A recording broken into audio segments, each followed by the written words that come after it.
Welcome back.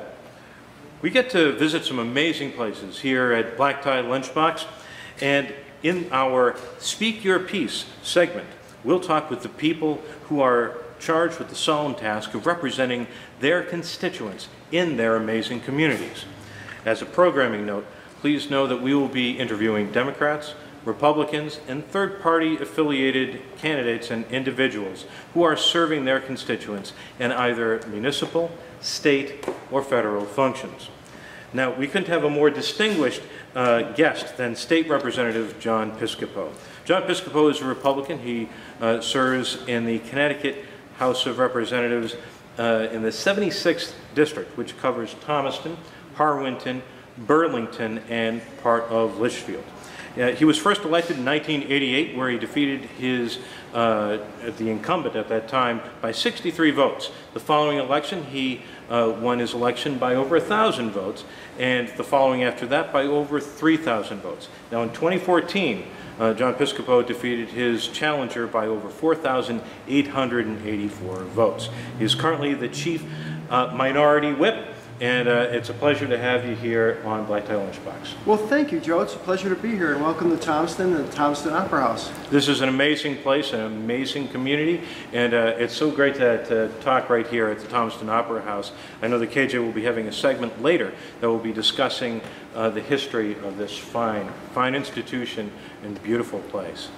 But I'd like to talk to you about your role in state government. And the first question I have is that it's my understanding that Connecticut defines state representative as having a part-time job.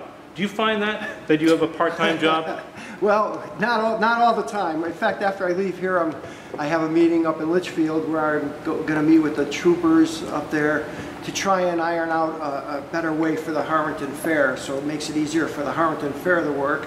There's always constituent work all year long, so it's definitely not part-time. It is part-time in that we're only in session for a part-time of the year. But there's a whole other segment of your job that is not the session work, that's beyond that. That's constituent work. Yes. What's the #1 issue for your constituents, would you say? Well, the #1 is taxes. I think people are really taxed out. They've reached their maximum, and I think that's the biggest complaint. My biggest constituent work would be, I think, if I had to be probably healthcare. Ties up with insurance companies, someone not covering something they thought was going to be covered, people facing higher bills and co-pays and that kind of thing. So I think that's the biggest constituent service I have. I see. And now the people should know that for all the work that you're doing, the representatives get $28,000 a year. So I'm sure that covers all your expenses of everything that you do, right? Yeah, it's tough. It is tough. What do you think about the idea of Connecticut having perhaps a full-time position, considering it a full-time position, considering it would seem to me that that's a full-time job that you have, not just in session, but outside of it? I've always resisted that, Joe, a full-time, because what a part-time citizen legislature does is it forces us to go back home and get other jobs, to work in our district among our constituents and realize how they're working. I think a part-time citizen legislature is a healthy move, and I would fight to preserve that.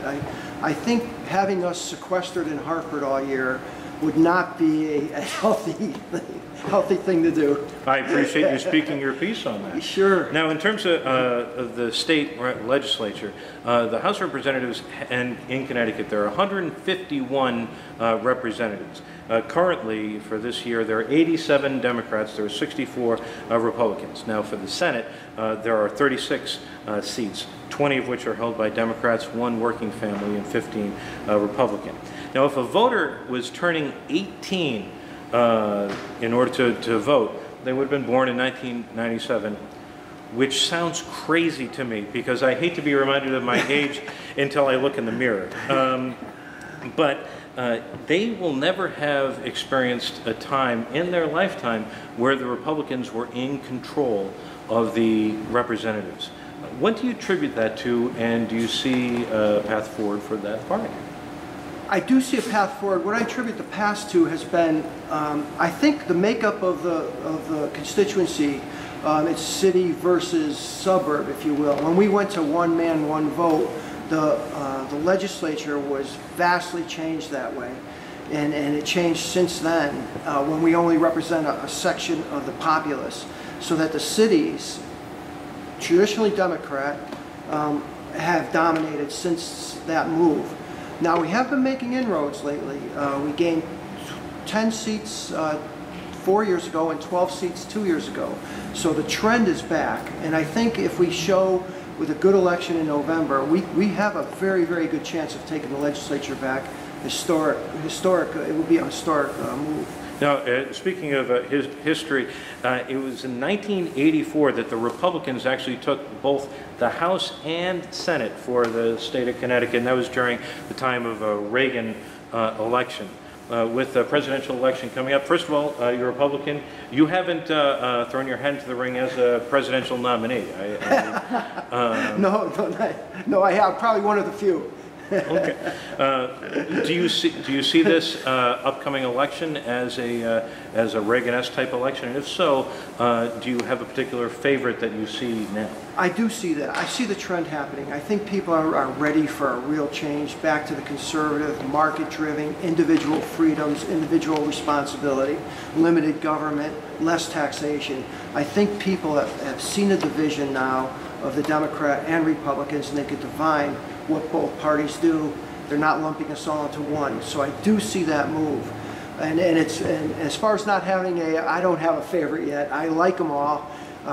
There's a lot of great people in the running for the presidential race, and I just like a lot of them. I think there's a lot of substance there. Okay, we're going to take a quick break right here, and then we'll be back with Representative John Piscopo.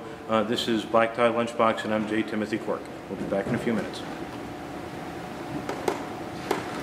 Okay, we're going to continue with the second part. You're 8 minutes in, just to give you time. Good. Okay, that's perfect. And then we're going to go to the second segment. Going all right? Yes, going good, yeah? That sounds great to me. I'm going to save this as an audio file.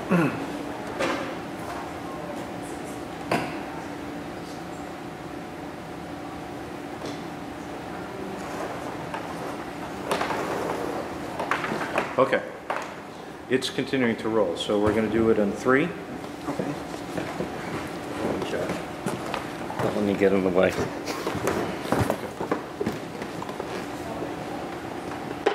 3.